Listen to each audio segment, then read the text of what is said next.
Here's something that's getting a lot of attention right now.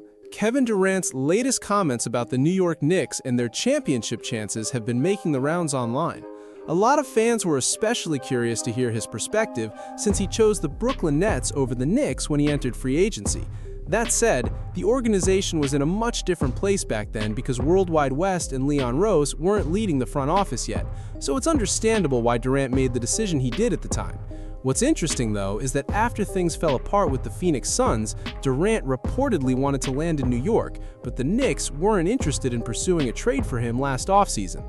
We'll get into what he recently said about Jalen Brunson and the Knicks, but first, it's worth revisiting how Durant viewed the Knicks as a destination in the past. A lot of fans look at the Knicks as a brand and expect these younger players who, in their lifetime, don't remember the Knicks being good. Right. So, I didn't grow up with the Knicks. Well, I seen the Knicks in the finals, but kids coming up after me didn't see that. So that whole brand of the Knicks to them is not as cool as, let's say, the Golden State Warriors or even the Lakers or the Nets now. You know what I'm saying? I'm a New Yorker. You're a New Yorker. Yes. I want to talk about the Knicks for a minute. Woohoo! Sorry. So shocked. I mean, what advice? So, Brunson's obviously like the king of New York right now. Everyone is all over him. I'm wondering what advice you would give him as all these new partners and advertisers now are going to be probably pitching him on new ideas and things to do. What would you advise him? I would tell him to strike while the iron's hot. I mean, this is a time that I don't think New Yorkers or the Knicks could, gonna get back, so I think you should. Nah, it's probably true. I mean, you gotta take advantage of this time right now. You don't know if this will come around. Yeah. It's been 53 years, so. I mean, it could be a 53. It could be another 53-year wait. So I would say, I would say take on all opportunities and listen to them and see which ones you love. I think Jalen has done such a great job of, being him every single day and stepping up, and his identity is just about grinding from the bottom and like you said, being somebody in New York City who was made history in New York City. I mean, right now it's an important time for him in the Knicks, and I feel like he's going to take full advantage of it. The clip you're hearing comes from the Wall Street Journal, and one line in particular has everyone talking online. Kevin Durant saying it could be another 53 years before the Knicks win another championship. At the same time, he had nothing but praise for Jalen Brunson, the player who finally became the face of a franchise that spent years chasing stars like KD, LeBron, and plenty of other big names.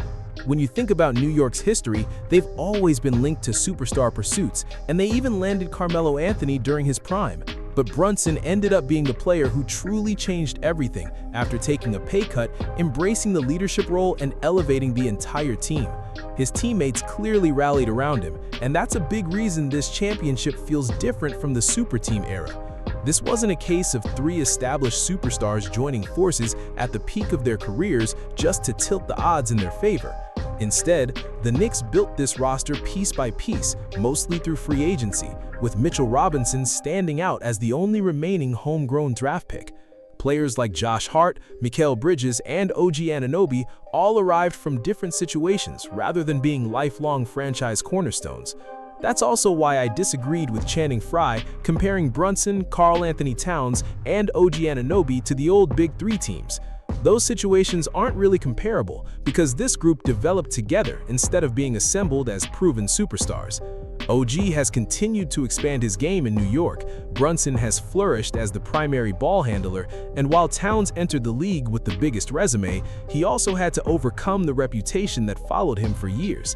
Now, that stigma has largely disappeared, and regardless of how his time with the Knicks eventually ends, he'll always be remembered as part of the team that delivered a championship. It's refreshing to see a title won this way again, even if Durant joked that another one might not come for another 53 years. As for Durant's own championships, plenty of fans still debate how they view those Golden State titles because of the circumstances surrounding that team.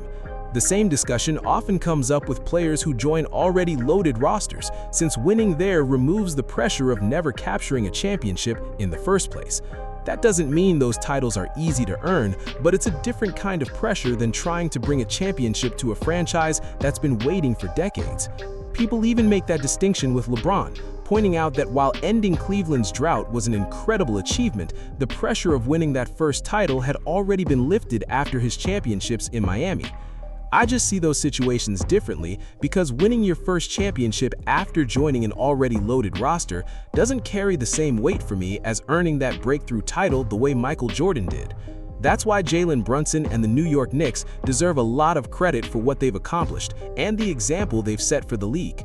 I felt the same way when Nikola Jokic led the Denver Nuggets to their first championship, considering they were never viewed as a franchise expected to win it all. The same goes for Giannis Antetokounmpo and Milwaukee, a team that hadn't celebrated a title since the days of Lou Alcindor. Those are the kinds of championships that really stand out because of the journey behind them. Now I'm interested to hear what you think about Kevin Durant's comments. A lot of Knicks fans weren't happy with him suggesting it could be another 53 years before they win another championship.